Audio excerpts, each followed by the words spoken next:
अस्सलाम वालेकुम नाज़रीन। ड्रामा सीरियल मेरे हमसफर में तो एक और नया मोड़ आ चुका है।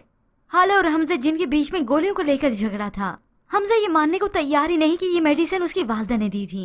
शाहजहान बेगम अपनी इस चाल में कामयाब होने के बाद खुरम का सच भी इसके सामने रखती हैं। मगर ये तो ऐन वक्त पर खुरम था जो बिल्कुल ही मुकर गया, बल्कि आज तो उसे अपनी इज्जत भी याद आने लगी।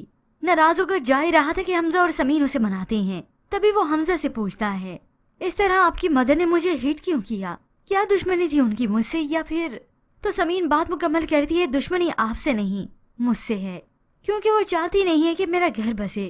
खैर खुरम तो यहाँ से चला गया, मगर हालांकि सर से आजमाइश अभी खत्म नहीं हुई। शाहजहान बेगम तो सबूत के तौर पर माजी की बातों को सामने रखती हैं। समीन, तुम्हें याद है कि हाला ने बताया था कि वो अपने दोस्त के भाई से मोहब्बत करती है। ये वही खुरम है। लेकिन अब की बार तो शाहजहान बेगम अपनी ही चाल में फंस कर रह जाती हैं। समीन दो टोक कह देती है, खुरम का ना तो कोई भाई और ना ही कोई बहन, बिल्कुल अकेला है वो इस दुनिया में। हाला ने अब जाकर सुख का सांस लिया, मगर ऐसे में हमजा उसे कह देता है, हाला वैसे तो मुझे तुम पर पूरा भरोसा है, लेकिन इन लोगों की तसल्ली के लिए तुम बता ही दो कि तुम उस शख्स को नहीं जानती। अब हाला के ऊपर उस मेडिसिन की सूरत में एक आजमाइश कम थी कि ये भी आन पड़ती, मगर ये आजमाइश हाला अफोर्ड ही नहीं कर सकती। तभी आखिरकार वो सबके सामने झूठ बोल ही देती है कि मैं खुरम को नहीं जानती। तभी हाला को अब हमजा बड़ी ही इज्जत के साथ मनाकर अपने कमरे में वापस ले आता है। यूं इन दोनों का झगड़ा भी खत्म हो गया। हमजा जान गया और मान गया कि उसकी वालदा हाला से बहुत ही शदीद नफरत करती हैं। अब रूमी जो कि चुपचाप बैठकर ये सारा तमाशा देखती अपनी माँ को बता दिया कि आपका ये हरबा काम नहीं किया, आपको दूसरी चाल चलनी पड़ी, आपका ये वाला हरबा नहीं चला, अब आपको कुछ और नया सोचना पड़ेगा। इस पर तो किसी ने यकीन भी नहीं किया। रूमी जो कि चाहती है कि हाला का घर भी बर्बाद करे और साथ साथ समीन की खुशियों को भी तबाह कर दे। बस इसका तो कोई अपना सगा नहीं, सबकी ही जान की दुश्मन बनी है। मगर शाहजहान बेगम अब भी हार नहीं मानती। वो फिर से हमजा को कहती हैं, वक्त साबित करेगा कि मैं सच बोल रही हूँ और तब तुम बहुत पछताओगे।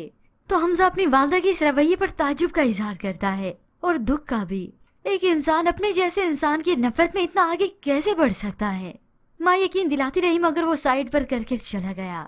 जबकि दूसरी जानिब खुरम है कि बहुत ही खुश है, बल्कि वो तो खुशियां मना रहा है कि चलो अब की बार तो मैंने एक तीर से दो शिकार खेल लिए, समीन से भी मेरी शादी हो जाएगी और यूं हाला के करीब भी मैं रहूंगा। यहाँ शाहजहान बेगम फिर भी मुंह उठाकर हाला के पास ही आती हैं और उसे वार्न करती हैं कि आखिर उसकी सच्चाई तो सबके सामने ला के ही रहेंगी। तो वो दो टोक कह देती है, अल्लाह जिसका पर्दा रख ले तो दुनिया की कोई भी ताकत उस पर्दे को चाक नहीं कर सकती ताईजान। मगर इस ताईजान को भला किसी की क्या परवाह।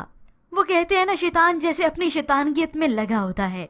ये शाहजहान बेगम भी बस यही कर रही है। और यहाँ खुरम है कि अब हाला के घर में आकर बड़े धड़ल्ले से घूमता है, बल्कि समीन और उसकी फैमिली तो खुद खुरम को इनवाइट करती है। खुरम यहाँ पे आया तो हाला भी सामने मौजूद थी, तो वो तो गिरते गिरते बची और खुरम तो उसकी जानिब ऐसे बढ़ा जैसे उसे अभी संभालता हो। और इसी ने वक्त आने पर मुंह के बल भी गिराना है जब तक उसका मफाद नहीं निकलता। मगर ऐसी सिचुएशन में हाला की तबीयत बहुत नासाज है। वो तो अल्लाह से रोते हुए माफी मांगती है कि मैं झूठ नहीं बोलती थी, मगर इस बार मुझे झूठ बोलना पड़ा। और यूं ही आखिरकार इस झूठ को छुपाते छुपाते हकीकत सामने आ ही जाएगी। और जब ये हकीकत सबके सामने आएगी तो हाला के साथ बहुत बुरा होगा। हो सकता है आने वाली एक साथ में हाला और खुरम को बातें करता हुआ कोई सुन ले, या फिर ये शाहजहान बेगम खुद ही इनकी वीडियो बना ले, जिसके बाद तो सच्चाई सामने खुलनी ही खुलनी है।